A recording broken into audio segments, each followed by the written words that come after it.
G'day guys, and welcome to week 8 of the sub 3 hour marathon experiment. Week 8, what do I say? It's been a very quiet week. It's a shocker. Oh my god. I've got 3 runs in, not because I didn't have the time to do more.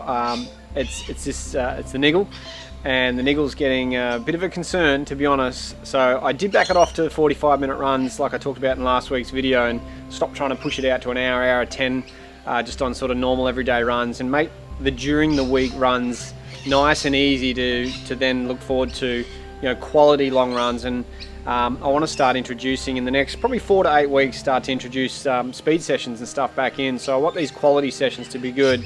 So I'm not new at this. I've ran 14 marathons and 3 ultras, but this feels just like the major rookie error.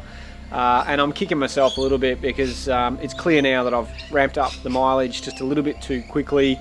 A lot of road running and probably not a lot of enough rest to really balance it. And when I talk about rest, it's not just rest and having a break from running, it's also really monitoring things like quality sleep. And had a couple of rough weeks with our little 8-month-old.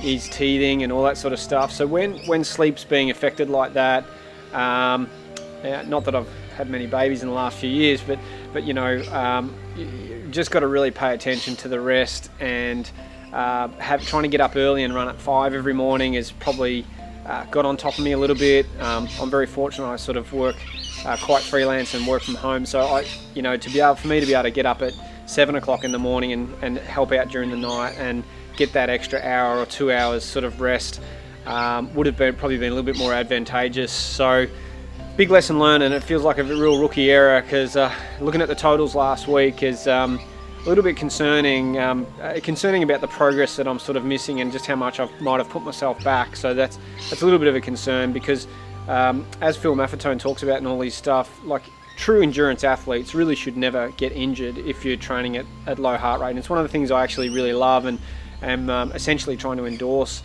out of this whole sub 3 hour marathon experiment, is just what can be done by running low heart rate. And I feel like I've kind of screwed it up a little bit by just not keeping the other components in check. So to be a little bit like sort of going to KFC or McDonald's every day and thinking you can still run this, it's not taking into account all the other components that actually make this a successful campaign or project. So the rest is a real big factor. So what I've done is really backed it off and just have a couple of days off in between. Missed the long run on the weekend, which is I don't know if that's one week or 2 weeks in a row. But just look, 45-minute runs, all I've done. So about 2 hours 15 and a total of about 23 kilometers this week. So a very, very light week, and have spent more time doing other things. Because I think one of the things to learn and to take out of this, I haven't let myself get too down, too bummed about it, any of that sort of stuff, is when we're looking to try and develop our bodies to do something like a marathon, there's so many other things that have to adapt. And to sort of checklist them all, we're looking for metabolic adaptations, our fat burning system. A lot of that is done nutritionally. So I've sort of brought my focus back to particularly getting enough rest. Rest is a big part of our training. Looking nutritionally at what I'm doing, which has been very good, but just really going to tighten that up over the next couple of weeks, because even if I'm not training as much, nutritionally you can really hack your body into that fat burning state. So when I'm back to 50, 60, 70 kilometers a week again, I should be able to feel the benefits of that, even though my mileage is very small at the moment.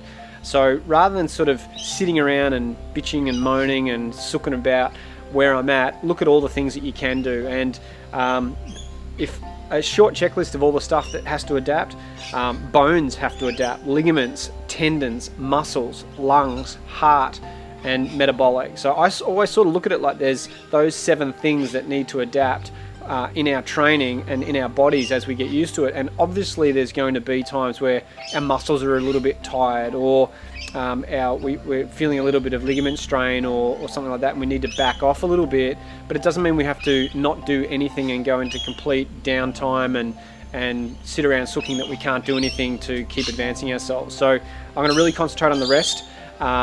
Massage, I'm going to go and get this evaluated properly. I need to do that in the next week. So I'll probably update you on the next weekly video of just how that's gone and what I've had to do and what the actual true diagnosis is. Hopefully it's nothing too serious. and go the big nutritional hack this week. Keep it a real short video this week. That's week 8, and I'm going to look to sort of maintain next week. Try and get back to squeezing a long run. Definitely going to stick at the 45-minute easy runs over the next week, but can't let this go. Got to go get a massage, got to get this diagnosed accurately, and let's see where we're at. But thanks for tuning in. Subscribe to the YouTube channel if you want to stay in touch, and thanks for a few guys been sending through some comments too. I've responded to them all myself online, and it's been nice to sort of hear the feedback of other people. Look forward to your comments, and I'll see you on week 9. Cheers.